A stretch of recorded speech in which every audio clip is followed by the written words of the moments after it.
Well, it looks like Elon Musk's $44 billion Twitter takeover is just about a done deal. We expect it to close officially tomorrow, and it looks like he's ready to get to work, literally. Yesterday, he changed the title of his Twitter bio to Chief Twit. Then later, he barged into the social media giant headquarters carrying a sink, tweeting, "Let that sink in." Clever. And today, he addressed Twitter advertisers, tweeting this: "The reason I acquired Twitter is because it is important to the future of civilization to have a common digital town square where a wide range of beliefs can be debated in a healthy manner without resorting to violence. There is currently great danger that social media will splinter into far right and far left, creating an echo chamber that generates more hate and divides our society." Mark, so tomorrow, 5 p.m. is the deadline. The money has not hit Twitter's account. This is according to Kelly O'Grady over at Fox Business. However, sources have confirmed to her that banks have started moving the debt. It will take till tomorrow, and Twitter has made it clear they won't drop the suit until the money is in hand. So that is the marker, is when that money hits. So it's a done deal, basically, right? So, and this is a $44 billion deal for a company that might be worth $10 billion. So this, in my opinion, is Elon's charitable contribution to the preservation of democracy, the preservation of free speech. I think it's incredible that he's doing this. I don't know if he initially thought that it would happen, but I think it's incredible he's doing this. And you know, you watch him walk in with the sink, and he tweeted out, let this sink in, or let that sink in. But I think that's also kind of symbolic of what he intends to do with Twitter, is really cleansing that social media platform of censorship. And he mentioned potentially getting rid of 75% of the thought police. And I don't think that necessarily meant 75% of the total employees, but 75% of the content moderators, to finally give people a chance to have a platform where you can have discussion on both sides of the aisle.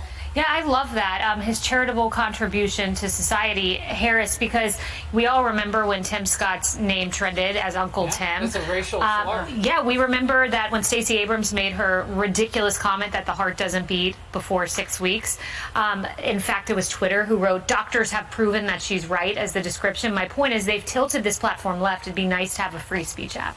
Yeah, you know, I'm going to push back just a little bit here, because I do worry about the fact that there are some bad actors on Twitter. What's he going to do with the Ayatollah Khomeini? Like, what's he going to do with that account? Is he going to leave enough people behind to be watching those accounts? Because make no mistake about it, they hate us. And, you know, you put Kanye West on, and then you had all of those incendiary comments. Well, there are a lot of people who think like that toward Jews who might be following the Ayatollah's account. Like, a bigger picture in all of this is absolutely push back on cancel culture. But we got to be there to see the ones who might want to harm people, particularly Americans, particularly the people that we said we'd never see it happen again. Most great entrepreneurs stay away from communications and public-facing roles. They just like to create. They like to be very private. I give him a ton of credit. He is the entrepreneur innovator of our times. He's turning himself into a social media sex symbol. He's very funny on Twitter. He gives it as well as he gets. He went after the New York Times this week, which is funny. And look, there was an NPR study in 2020 that roughly 92% of all tweets were being sent by 10% of users. That tells you all you need to know about the lack of a public square. So I think if he makes it more fun, a lot of the sour and dour people who currently occupy Twitter all day, just talking to each other, it's going to be opened up, and he's going to have fun with it. Last point, he survived the worst thing that can happen to you on Twitter, right? They made fun of his body. They showed him on vacation looking a little overweight. He went and lost the weight and walked into Twitter yesterday like the boss man he is. And I can't wait to see what he does. I can't wait to see what he does. I hope a part of that is an internal investigation into why they censored one of the biggest newspapers in the country, the New York Post, with Hunter, apropos given our last segment. And that there would then be accountability or consequences for the results that are likely to occur with that. I love that he, and I normally hate this word, but that he's the ultimate disruptor. And the reason I don't like that word is because it's been overused, usually by the progressive left and the tech nerds, to symbolize some type of like shaking everything up, but always within the very small confines that they have prescribed for the rest of us. But he actually is the disruptor. I just wonder, and I'm just sort of musing here, however, that he's right that it's been devolved into sort of the far left and the far, an extremist fringe, right? To your point, 90% of the content by 10% of the users. But I wonder if the normal, the moderate, the common sense, if they're now just disgusted. You know, when you get a draft and you're editing it, you know what? It's easier to just start over rather than try to edit. And I wonder if it's gone too far. I wonder if most people are looking at that digital town square and saying, you know what? It's too rotten. I'm never going to step back in. Or if he does have that potential to really shake it up, to really clean house, clean out that abscess, and make it a town square that all of us would actually participate in. You know what So that gives me remains to hope be seen. in a sense? Because of what he's done for other countries who were in trouble. Starlink, yeah? Yeah, through that's Starlink. right. I do have faith that he will look at the situation for the potential that it has to bring people together, because he gave a voice to the voiceless. Literally, their satellites were gone. Yeah. And he stepped in and did that. right. And when he says an open town square without the violence, without the threat, I take him at his word. I just want him to have enough employees to make that happen. 5 p.m. tomorrow, Twitter may have a new boss, looking very likely. Hey everyone, I'm Emily Campagno. Catch me and my co-host Harris. It is official. The world's richest man, Elon Musk, now owns one of the world's most influential social media platforms. Twitter says the $44 billion deal closed last night, ending a months-long saga and averting a major court battle that was set to begin today. Less than 24 hours in, Musk has already taken his first actions. He fired several of Twitter's top leaders, including its CEO, CFO, and top lawyer. These abrupt changes may come as little surprise for a guy who revels in stunts such as carrying a porcelain sink into Twitter's headquarters, acting out, "Let that sink in. Elon Musk is now your boss." Though it appears the news is sinking employee morale and sending it right down the drain. Sources tell CNN that this morning Twitter staff still had not been notified of the changes, even as media outlets were reporting the news of the firings. But the impact of Musk's takeover goes far beyond Twitter's employees. Musk tweeted last night, "The bird is freed," a hint at his preferred policies, which he says would expand the boundaries of free speech. Here to discuss what this all means is tech entrepreneur and business professor at NYU, Scott Galloway. Scott, good to see you again. The last time we spoke, you called it. You said this deal would definitely go through. Now that it has, what do you make of Elon Musk's actions so far?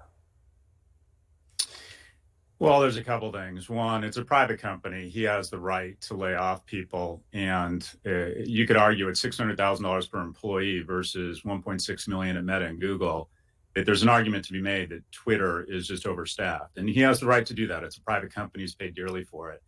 I think what we're going to talk about a lot more moving forward is whether or not Mr. Musk is compromised, and thereby a platform that has huge influence might be compromised. He gets about a quarter of his cash flow, or specifically Tesla, and arguably about half his wealth from the success or lack thereof of Tesla in China. And when the PRC has already been unmasked as trying to weaponize Twitter to influence the midterm elections, you begin to wonder what kind of conflicts he might have in terms of protecting the platform and protecting democracy, if you will, from the PRC's influence. So this is just about to get interesting. He wrote or tweeted that the bird is freed. I would argue the bird is fried. I think this is going to get very ugly very fast. And so what are you anticipating is going to happen? You think that there's just going to be a lot more manipulation of Twitter by foreign actors exploiting the freedom of speech we have to smear people, put out false allegations, create divisions? What exactly are you talking about? He was in Brazil with Bolsonaro, who has said that he will not accept any election result where he is not elected, trying to convince Bolsonaro to continue the supply of rare earth materials for his batteries. What happens when election misinformation runs rife out of Brazil on Twitter's platform? And it's not even whether or not it happens, it's the appearance of the conflict. Do we want a platform with that type of influence? Do we want to be wondering whether or not that the people who own the platform are putting in place the types of safeguards we'd like to see, such that the platform isn't weaponized and election misinformation or the influence of the CCP or the PRC doesn't run amok on a platform that has enormous influence? Interesting. The Washington Post put out a story talking about all the people using the N-word after Elon Musk took over, which is, I suppose a twisted, sick celebration of free speech in its way by bigots, also attacking Jews, etc. That is something that has been a problem for social media companies for years and years. Twitter was trying to tackle it. What do you think about that part of it? It's a dangerous time. I mean, when we have the former president of the United States and a global celebrity using very pointed anti-Semitic terms such as "before it's too late" or "death con." I mean, QAnon, I think, will go down, hopefully, as a vile, weird stain that defines this American era. But the conspiracy theory that endures throughout time is anti-Semitism. And it's the quickest to kind of go to language around violence. And I don't think it's any accident that we have this enablement by people on the right who refuse to condemn it. And quite frankly, people on the left who conflate empathy for mental illness or this weird, perverted view of free speech and don't condemn this out of hand. I think that what you saw with Adidas and Gap and Creative Artists Agency immediately walking away from Kanye was an important move. I just don't think it's an accident that we're seeing an increase in hate crimes. We're seeing an attack on the Speaker of the House's husband. I think all of this is related.